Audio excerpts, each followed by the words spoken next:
দেখো বন্ধুরা, এদের কাণ্ডটা একটু দেখো। জাস্ট দেখো কোথায় উঠে বসে খাচ্ছে, ভাবা যায়? তো তোমরা কেমন আছো? আশা করছি ভালো আছো। আর আমি কেমন ভালো আছি সেটা তো এনাদের দেখেই বুঝতে পারছো। তো এদিকে দেখো, তারা মেরেছি চলে গেছে, ওই যে ওপাশে ওই ছাদটায় গিয়ে বসেছে। একসাথে 10-12টা এসে দেখো কি অবস্থা করেছে আমার গাছটার। এগুলো কি বুঝতে পারছো? এগুলো হচ্ছে সিম।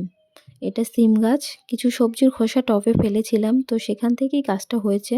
গাছটাকে একটু যত্ন করেছি, আর গাছটা এই যে পুরো ছাদ জোড়া হয়েছে, আর ফলও প্রচুর পরিমাণে হয়েছে দেখো তোমরা। আর এগুলো খেয়ে মানে হনুমান এসে যেমন ফল খেয়েছে তেমন গাছটাকে নষ্ট করেছে, তেমন আগা খেয়েছে দেখো। গাছটা পুরো ফাঁকা ফাঁকা করেছে এই হনুমানের দলগুলো।